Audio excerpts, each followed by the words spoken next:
This is the Nashvillager podcast.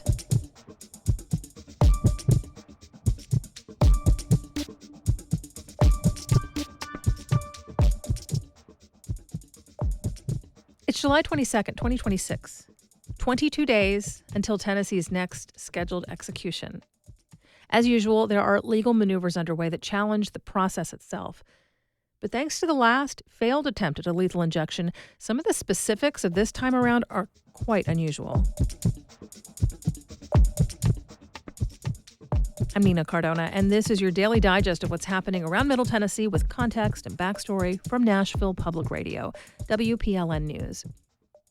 Not long ago, I came into work, started sorting through the news stories that had been filed the day before by WPLN reporters, doing the normal tasks that help me get a handle on what's going on, and preparing to deliver the newscasts for this podcast and all the breaks in Morning Edition.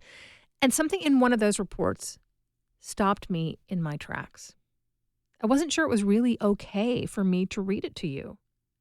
It was about the botched execution attempt earlier this year, and that detail that left me stunned was a name. I wasn't sure I was supposed to know that name, much less say it into a microphone for thousands of people to hear. It was the name of the doctor who attempted to place the central line that, if successful, would have delivered a lethal dose of chemicals and ended a man's life. That name is exactly the kind of fine detail that is a sticking point in a dispute over how much media witnesses can see during executions.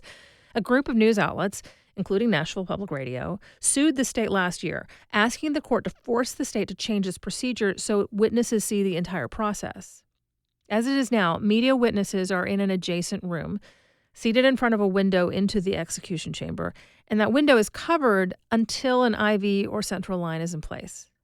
Witnesses can see the person being executed while the medications are pumped into their body, but the view is then blocked off again before a doctor enters the room and confirms that a death has occurred. But the moment of death isn't the only chance when something could go wrong enough to be considered, as the Constitution puts it, cruel and unusual. The attempt to execute Tony Carruthers is a prime example. The curtains never opened for the media. They sat there for about an hour as staff tried and failed to place an IV, and as the doctor on hand attempted and failed to place a central line. Carruthers' attorneys and family say that experience amounted to torture. The state says it's a shame things didn't go smoothly and that the execution had to be called off, but otherwise they consider that what he experienced was just kind of how it goes sometimes. And this is where it would be really helpful to have the reports of media witnesses. But all they could see was a closed window covering.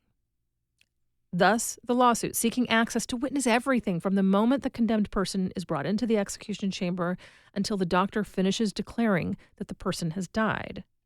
The state argued in court that it cannot let the media see anything when staff are in the room, either during the insertion of lines in the person's body or while the body is being examined to confirm the death. They said it was impossible to fully hide the identity of the people carrying out the execution. And the first judge who heard the case agreed that they should be able to stay anonymous. But between hair coverings, surgical masks, hazmat-style protective suits, and common sense practices by not wearing name tags or referring to each other out loud by name, her ruling said people's identities can be adequately concealed. She said having third-party observers watch the entire process is an important safeguard. In other words, knowing there are witnesses helps ensure people act as humanely as they are supposed to. Her temporary injunction would have allowed the media to see what happened to Tony Carruthers, but the state Supreme Court stepped in and reversed that ruling, leaving the more restrictive rules in place. So after all of that back and forth about protecting the identities of everyone involved, can you understand how shocked I was to discover that we knew the name of the doctor involved in Carruthers' execution? We know that the physician who attends Tennessee executions is Dr. Mark Fowler because a prison warden said his name during yet another lethal injection that raised questions about how humane the protocols are. You may remember Byron Black as the man whose heart implant was the focus of much discussion before his execution, with his attorneys and the state going back and forth over ways of making sure the implant didn't attempt to keep shocking his heart back into beating. Ultimately, no action was taken to disarm the device, and when he was executed, witnesses, including WPLN health reporter Catherine Sweeney, noted that he seemed to be in a great deal of pain.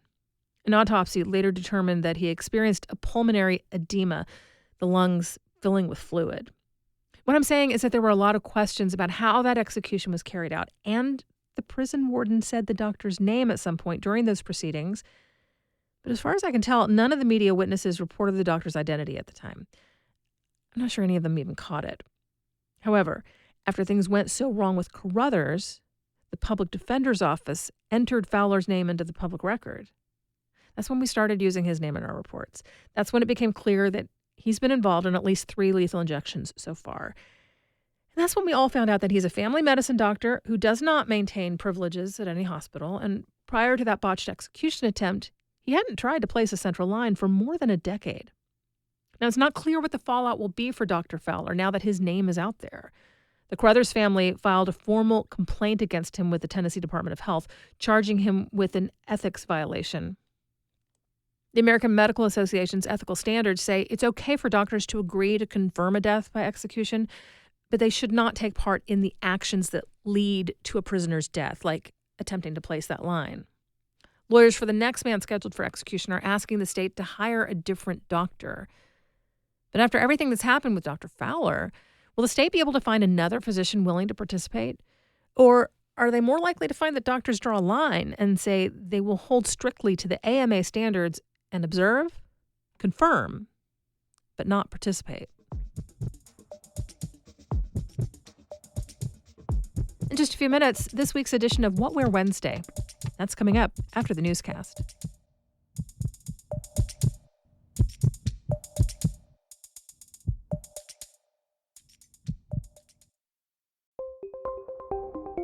One year ago, Congress defunded public media. So what happened next? Well, Aaron in Nashville decided to make a donation to WPLN. He was not alone, and he wrote a little note. You've always had our backs. Now, more than ever, is our time to have yours. Man, he was paying attention. That's an amazing reminder to me about this connection between WPLN's service and our community. I'm Tony Gonzalez, local news director, and I'm proud to say that we're now 100% community funded. I would love for you to join today, too. It takes about 2 minutes at WPLN.org. Mary in Burns, she took those 2 minutes to give. For her, it was a first-time contribution. She also happens to be a newcomer to the area, so she's soaking in all the local news, traffic, culture stories. This is Nashville. She sounds like a super listener to me. And now she's a member. Thank you to Mary and everyone who has used this moment to strengthen Nashville Public Radio. Give at WPLN.org/give. Here's the latest from WPLN News. Nashville's Metro Council passed the city's first set of regulations for data centers last night. The rules limit where data centers can be built based on facility size and energy use, and place limits on on-site fossil fuel generation. The bill passed easily with almost no discussion, along with 9 amendments. There was a brief public comment period with a small number of speakers. Richard Massey, an activist from Memphis, says Nashville should start considering next steps now to further refine regulations, citing his experience watching XAI pollute and use massive amounts of water in his community. Go further by mandating environmental impact studies and distance from medium-sized data centers. Mandate quarterly reporting for power demand and protect folks in Nashville prior to the groundbreaking of both of these proposed data centers. Legislation by Councilmember Courtney Johnston may make that possible. Johnston amended her bill to set up a moratorium on all new construction until December 1st. The idea is to allow the council time to set up more rules. The council also advanced legislation from Mayor Freddie O'Connell. The mayor aims to use eminent domain on a property where data center developer DC Blocks plans to build a facility just a short distance from the Nashville Zoo. The company bought the more than 20-acre property last week for $23 million. In order to move forward with the eminent domain plan, the city will have to prove to a court that seizing the DC Blocks property is necessary. A trial has begun this week in Nashville between social media company Meta and Tennessee's Attorney General's office. At the heart of the case is whether Instagram, which is owned by Meta, harms children and teens. The AG's office filed suit back in 2023, arguing that the social media app is addictive and harmful, especially for young people, ultimately breaking Tennessee consumer protection law. Meta has denied those claims and pointed to guardrails on its platform like teen accounts that offer more security and privacy. The social media company also argues that a federal law called Section 230 shields it from liability for content that third parties like Instagram users publish on its platform. The Tennessean reports the state's case focuses more on how Instagram is designed. Tennessee will argue that features like infinite scroll and constant notifications get kids hooked on the app. Tennessee's far from alone in its suit. A total of 42 states have sued Meta for similar claims, but it's only the second to reach a trial. The first state was New Mexico, where Meta was ordered to pay $375 million. Former U.S. Attorney General Alberto Gonzalez has been highly critical of the Trump administration, even in his non-political role as dean of the Belmont Law School. But he says voters should be more frustrated with their direct representatives in D.C. I'm more disappointed in Congress than I am. If you have someone in the White House who wants to exercise extreme power, okay, but he can be checked by the Congress, and so if Congress is not doing that, then let's change Congress. And who controls that? You and I, the voters. Early voting for the congressional primaries in Tennessee is going on now. Gonzalez served in President George W. Bush's White House, where he helped expand presidential power. He's led the Belmont Law School for the last 12 years and is stepping down this summer. He joined This Is Nashville for a career-spanning interview, and you can listen at WPLN.org or wherever you get your podcasts. Nashville area home prices have continued to tick up this year, and there's no sign of that stopping. The median single-family home is now selling for $537,000, and the median condo is going for $350,000. Both are up about $10,000 compared to last year. Axios reports that's a mixed blessing. On one hand, it signals stability in the market and sustained demand for housing. But on the flip side, it becomes increasingly more difficult for first-time buyers to find a place they can afford. A panel of local experts tell Axios more homes are on the market than during the tight supply pandemic years, but an increased population and more cash offers have still sent prices upward. They say those prices are pushing many new buyers into bedroom communities outside Nashville, in Rutherford, Dixon, and Montgomery counties. In fact, a Wallet Hub analysis recently ranked Murfreesboro as the 10th best city in the country for first-time homebuyers. Tennessee leaders have been at odds over whether to participate in the federal Summer EBT program, which helps feed school-aged children who receive free or reduced-price meals after the school year ends. Jamison Miller with member station WKMS reports a Northwest Tennessee group is trying to help struggling families keep food on the table. Feeding America estimates that more than 1 in 5 kids in nearly every Northwest Tennessee county experienced food insecurity in 2023, the latest year on record. Tony Torres is the director of the Southwest Human Resource Agency's Summer Nutrition Program, or SUN. The group stocks grab-and-go sites across its 24-county service region, in addition to delivering to those in need. He says SUN has added routes in Lake, Tipton, and Obion counties in response to high demand. We've never done those before, so this is something that we're reaching out to make sure that more kids are being fed. SUN gave out over 600,000 meals last summer, but Torres says this year they're on track to give out twice that. I'm Jamison Miller in Murray. A memorial to Charlie Kirk has been removed from a Gallatin highway after outcry from Vietnam veterans. The stretch of State Route 386 had been designated Vietnam Veterans Boulevard. A new sign calling it Charlie Kirk Memorial Highway drew sharp criticism from veterans who feel the new name takes away from those who died in the Vietnam War. A Sumner County commissioner announced on Facebook that the signs were removed following that pushback. He says State Representative Johnny Garrett, who's currently running to be the GOP congressional candidate for District 6, chose the location. He's since agreed to relocate the signs to Goodlettsville. The connection points of Nashville's interstates are frequently marked by traffic congestion and driver confusion. Now, the state's Department of Transportation is looking for ways to make it better. A study currently underway looks at both the downtown loop and the I-440 corridor. Right now, TDOT is asking for public input through in-person meetings and an online survey. They're asking people who regularly drive on those roadways about the problems you tend to see. The survey also asks how likely you would be to pay a toll to use choice lanes in those areas. You can find the survey at buildwithustn.com. You'll find more news anytime at WPLN.org.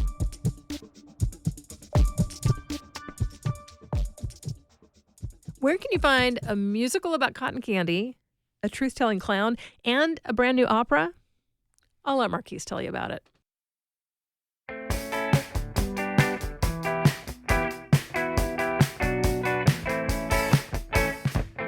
I'm Marquise Munson here with another edition of Nashville Public Radio's What Where Wednesday, keeping you up to date with the happenings in Nashville this week. Tomorrow night, Nation of Language takes the stage at the Basement East, and WNXP presents Wombo at the Blue Room. At the same venue Friday, we have another WNXP Present show with Nashville band Styrofoam Winos, and PJ Morton performs at the CMA Theater. 2 nights with Pavement on the stage at the Ryman on Monday and Tuesday.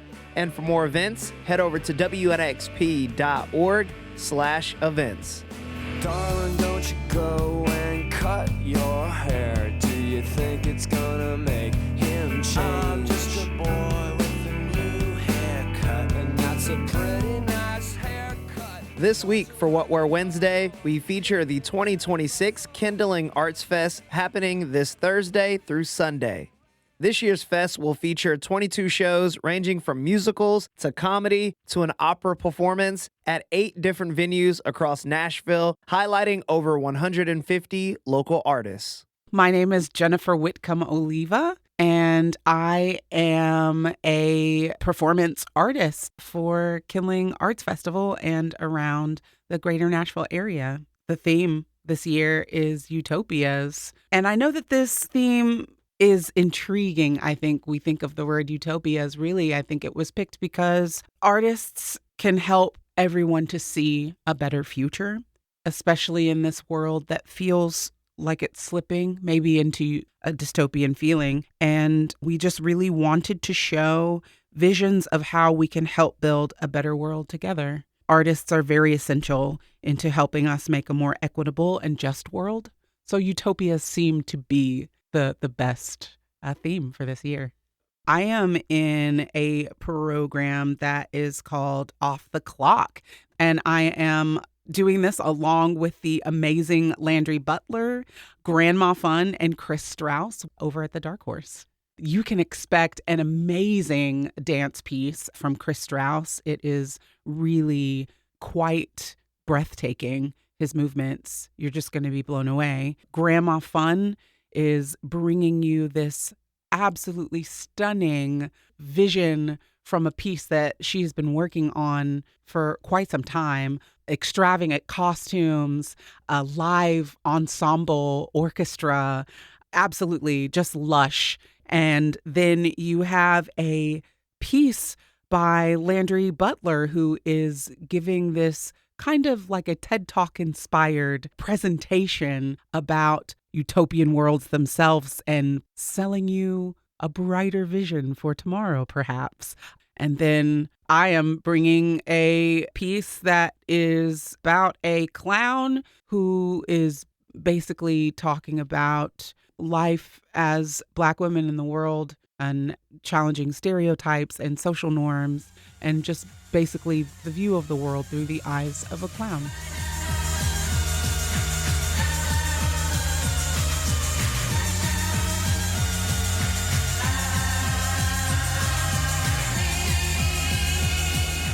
I am really looking forward to a piece called Fairy Floss, which is a new musical that has been created about the creation of cotton candy that happened right here in Nashville. I think there's such a buzz about it. Everyone is really, really excited to see it.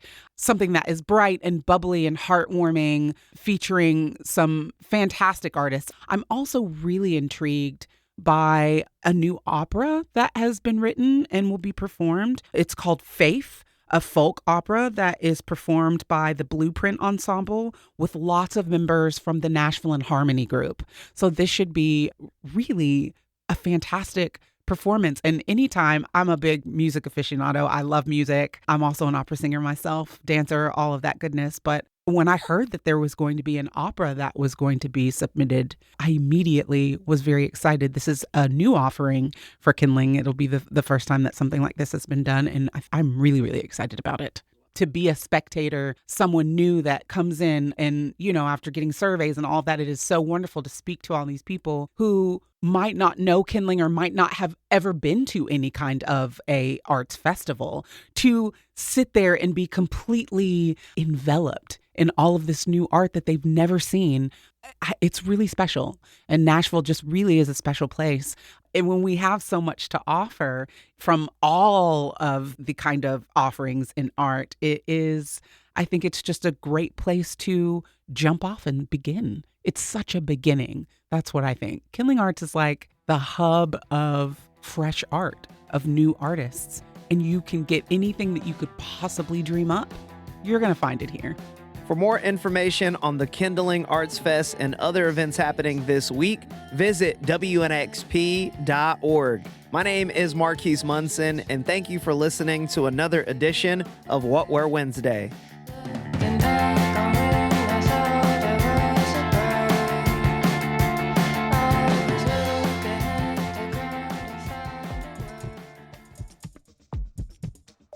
We do this roundup of Nashville news every weekday, so subscribe in your favorite podcasting app to make sure you never miss an episode. And if you like this, you'll probably enjoy the Nashvillager newsletter, too.